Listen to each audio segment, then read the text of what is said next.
नमस्कार साथियों की फैक्ट में आप सभी का स्वागत है। उम्मीद करता हूं कि आप सभी लोग बेहतर होंगे। सभी सनातनी और राष्ट्रवादी भाई बहनों से अपील रहेगी कि चैनल को सब्सक्राइब करिएगा, वीडियो को लाइक करिएगा और अधिक से अधिक लोगों तक शेयर कर दीजिएगा। सभी को सुबह की राम राम सुप्रभात।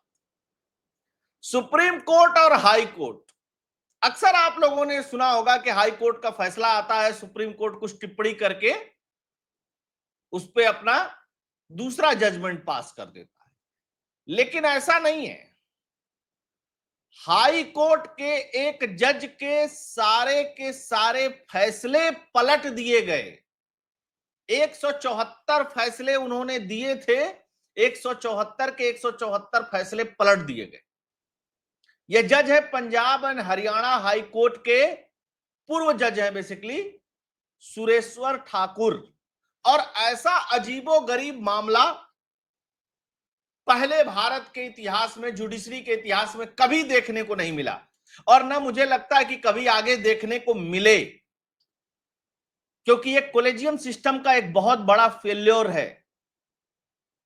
वर्तमान chief justice B R Gavai साहब ने टिप्पणी तो कर दी, जजों ने हंस भी लिया, फैसले पलट भी दिए गए, सॉलिसिटर जनरल तुषार मेहता भी हंस लिए, लेकिन ये फेल्योर किसका है? उस जज का नहीं, इस कोलेजियम सिस्टम का है। तो आइए परत दर परत इस बात को समझेंगे कि क्यों हाथ जोड़ लिए सुप्रीम कोर्ट ने फैसला पढ़ने के बाद, और कोलेजियम सिस्टम का फेल्योर कैसे है, और किसी जज का पूरा फैसला क्यों पलटना पड़ा। मतलब एक फैसला नहीं, उसने अपने जीवन में जितने फैसले दिए हैं सारे फैसले। और एक और महत्वपूर्ण बात कि क्या यह कॉन्स्टिट्यूशनली सही है किसी जज के सारे फैसले बदलने? कैसे कोई सुप्रीम कोर्ट का जज या चीफ जस्टिस या 5 जज की बेंच किसी हाई कोर्ट के जज के सारे फैसले पलट दे, अगर वो सारे फैसले सुप्रीम कोर्ट ना आए हुए हो तो भी? मतलब अजीबोगरीब है। यही नहीं, मैं यह भी बताऊंगा कि उस जज का एलिवेशन कब हुआ था। उस समय Punjab and Haryana high court के कोलेजियम में कौन जज बैठा हुआ था, उस समय सुप्रीम कोर्ट के कोलेजियम में कौन जज बैठा हुआ था कि ऐसे जज की नियुक्ति कर दी जिस जज को फैसला लिखने भी नहीं आता है, और वह जज 11 साल तक जज की कुर्सी पर बैठा रहा और लगातार फैसले लिखता रहा। आप दुर्भाग्य सोचिए इस देश का। हम लोग क्यों कोलेजियम सिस्टम का विरोध करते हैं? सुप्रीम कोर्ट भी कह देता है, अरे उस जज को फैसला लिखने नहीं आता, उस जज को फैसला लिखने नहीं आता। इक्का दुक्का मामला कभी कभी आता रहता है। क्यों आता है भाई? किसी के जीवन से संबंधित वो फैसले होते हैं, और जज अगर उस फैसले को नहीं लिख पाता है तो कितने शर्म की बात है जुडिशरी के लिए। लेकिन जुडिशरी तो इस पे मजे लेकर के हंस रही थी।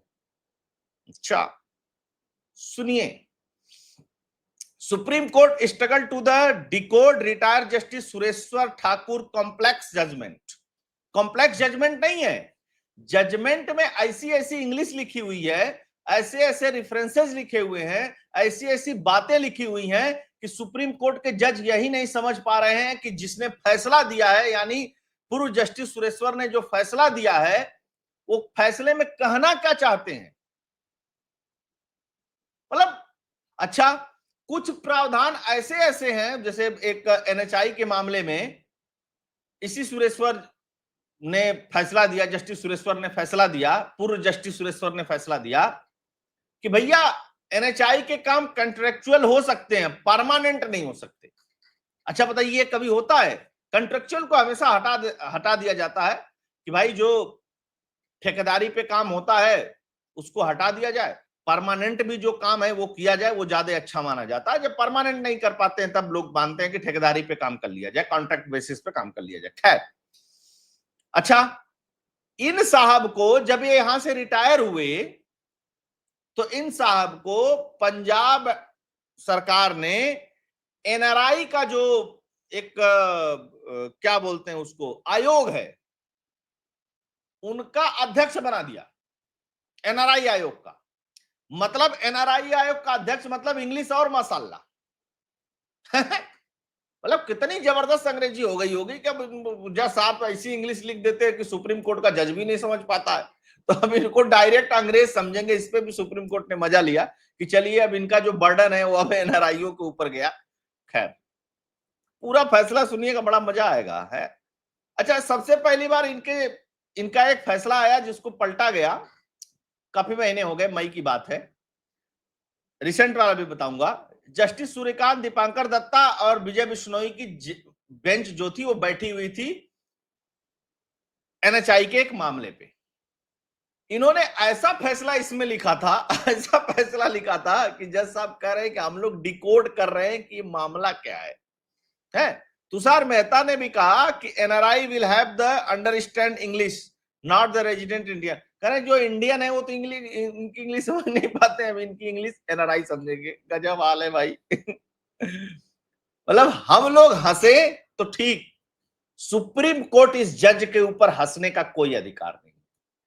तुषार मेहता भी हंसे तो ठीक, लेकिन सुप्रीम कोर्ट के किसी भी जज को इन जस्टिस साहब के ऊपर हंसने का कोई अधिकार नहीं है, इसलिए कि आपके कोलेजियम ने ही इनको जज बनाया है मिलॉर्ड। आपके कोलेजियम ने, जिस कोलेजियम सिस्टम की तारीफ करते हुए आप लोग नहीं थकते हैं। जब बार बार कहा जाता है कि एक बैरियर लगाइए ताकि अच्छे जज आए, एक बैरियर लगाइए, एक टेस्ट कराइए, कुछ इस तरीके की चीजें कराइए, उसका अलग नियामक आयोग बनाइए, लेकिन नहीं, कोई मतलब नहीं। जज साहब कह दिया ना कि नहीं, अरे कोलेजियम सिस्टम में कोई छेड़छाड़ नहीं भाई साहब। इनकी पोल भी खोलूंगा कि कैसे जज बने थे, है ना।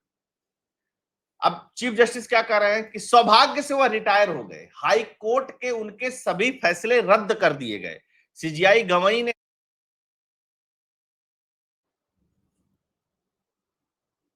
समझ रहे हैं, सीजीआई गवई ने हाई कोर्ट के जज पे बात क्यों कही? इसलिए कही कि जो उनका फैसला था उसको ये पढ़ ही नहीं पा रहे थे। गवई साहब कहते हैं बहुत नाराज थे वो इनके फैसले पर। उन्होंने कहा कि ठाकुर के फैसलों में अस्पष्ट भाषा थी, सुप्रीम कोर्ट ने उनके सभी फैसलों को पलटा था। एक मामले की सुनवाई के दौरान सुप्रीम कोर्ट ने ठाकुर के फैसले को फिर से जांचने की बात कही थी। अच्छा, फैसले तो अब जांचे नहीं जा सकते हैं। अब इनका परिचय समझ लीजिए। न्यायमूर्ति सुरेश्वर ठाकुर के पिता न्यायमूर्ति स्वर्गीय हीरा सिंह ठाकुर हिमाचल प्रदेश न्यायालय के न्यायाधीश थे।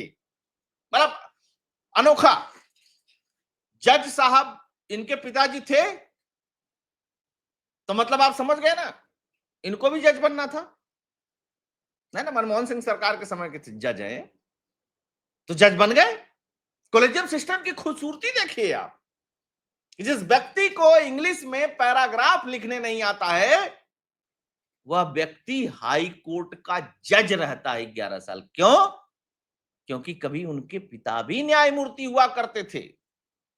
अच्छा, इनकी जो माता जी हैं निर्मला ठाकुर जी, ये उच्च शिक्षित हैं और एक प्रसिद्ध अंग्रेजी कवित्री हैं। माता इंग्लिश की कवि, पिता पूर्व हाई कोर्ट का जज, और बेटा अंग्रेजी में पैराग्राफ भी नहीं लिख पा रहा है। अब विडंबना देखिए देश की, जबरदस्त।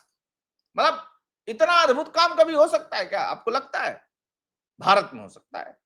अच्छा, पंजाब और हरियाणा हाईकोर्ट के जस्टिस सुरेश्वर ठाकुर के रिटायर होने के 3 महीने बाद शुक्रवार को सुप्रीम कोर्ट के मुख्य न्यायाधीश गवई ने उनके फैसले पर तीखी प्रतिक्रिया दी। बीआर गवई ने कहा कि सौभाग्य से उन्हें न्यायाधीश का पद छोड़ दिया। चीफ जस्टिस ने प्रतिक्रिया ठाकुर के निर्णयों के अस्पष्ट भाषा और तर्क को समझने में सर्वोच्च न्यायालय के न्यायाधीशों द्वारा बिताए गए कष्ट को याद करते हुए दी। अच्छा, फिर उसके बाद बहुत सारे लोग हैं, सिद्धार्थ दवे और दीपेंद्र हुड्डा भी एक मामले में आए थे। इनके कहे कि साहब ये लिखे क्या है तो समझ में नहीं आ रहा है, तो 3 जजों की पीठ भी कह रहे हमें भी समझ में नहीं आ रहा है, फैसला पलट दो। अब फैसला पलट दो, बिना समझे पलट दो, ये भी तो अपने आप में मजेदार बात है। मुख्य न्यायाधीश ने कहा कि सुप्रीम कोर्ट में चुनौती दिए गए ठाकुर के हर फैसले को पलट दिया गया, और यह भी कहा गया कि इनके और भी जो कुछ भी फैसले बचे हुए हों उनका भी रिव्यू किया जाए। हालांकि सुप्रीम कोर्ट कभी किसी हाई कोर्ट के जज के फैसले को हाई कोर्ट को आदेशित करके रिव्यू नहीं करवा सकता है, यह कॉन्स्टिट्यूशन में कहीं प्रावधान नहीं है। अच्छा, असंवैधानिक घोषित कर दिया था इन्होंने राजमार्ग को। अच्छा, सॉलिसिटर जनरल तुषार मेहता ने भी इस पे कही थी, इस बात को मैंने बता दिया, 2017 का एक मामला जब इनका आया था। खैर ठीक है। अच्छा, 1 अक्टूबर 2024 के फैसले के खिलाफ 3 व्यक्तियों द्वारा दायर अपील पर सुनवाई कर रहे थे, जिसमें एक हत्या के मामले में उन्हें बरी करने के निचली अदालत के फैसले को पलट दिया था। लेकिन अपना जो फैसला दिया था वो अस्पष्ट था। क्यों पलट दिया गया, उसकी कोई रीजनिंग नहीं दी थी। जो कुछ लिखा था वो भाषा इतनी अस्पष्ट थी कि सुप्रीम कोर्ट के जज भी हाथ जोड़ करके खड़े हो गए।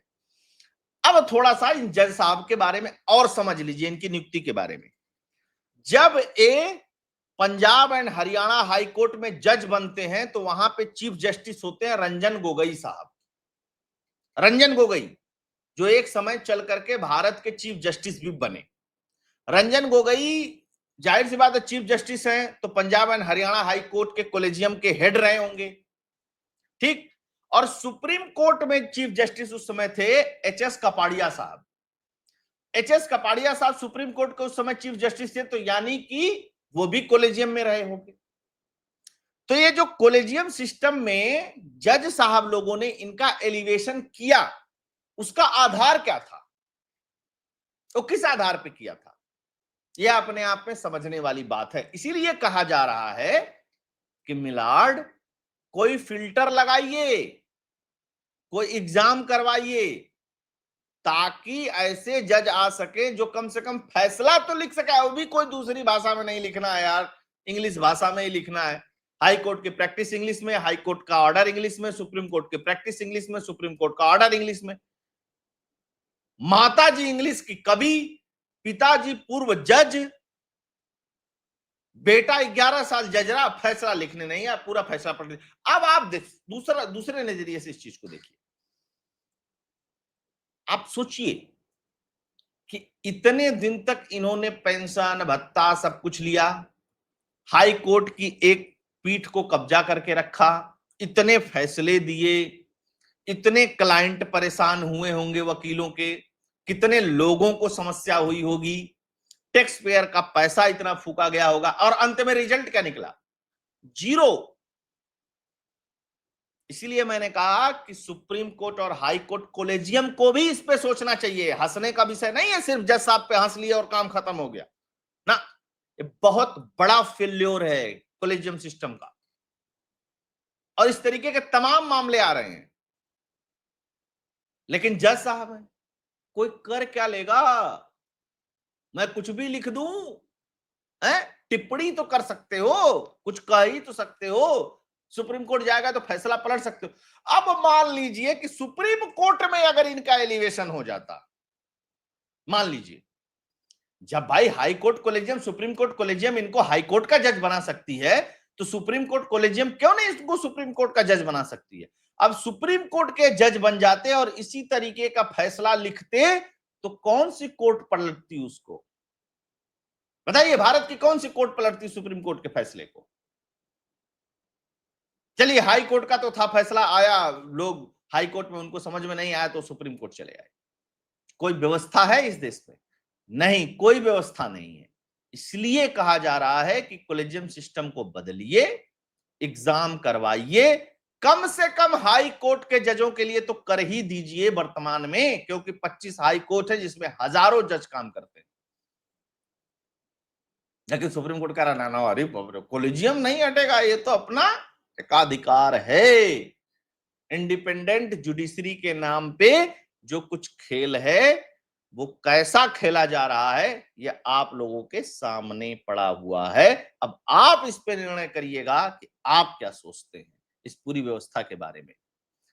एनजेएसी 2015 में आया, जब मोदी सरकार लेकर के आई तो जजों को लगा कि हमारे कॉलेजियम सिस्टम को खत्म करके सरकार ने बहुत गड़बड़ काम किया है। 5 जज बैठे और उस फैसले को पलट दिया। लेकिन ये खेल बहुत लंबा नहीं चलेगा, जब तक चल रहा है तब तक चल रहा है। तो आप सभी लोग जुड़े, बहुत बहुत धन्यवाद। सभी लोगों से आग्रह रहेगा कि वीडियो को अधिक से अधिक राष्ट्रवादियों तक पहुंचा दीजिएगा, व्हाट्सएप और टेलीग्राम के माध्यम से। अगर आपको डोनेट करना चाहते हैं, कुछ कंट्रीब्यूट करना चाहते हैं, तो उसके लिए फोन पे और पेटीएम का नंबर स्क्रीन पे दिया हुआ है, आप इसके थ्रू राष्ट्रवादी चैनल को डोनेट कर सकते हैं, कंट्रीब्यूट कर सकते हैं। आप जुड़े, बहुत बहुत धन्यवाद। जय हिंद, जय भारत। जय श्री राम।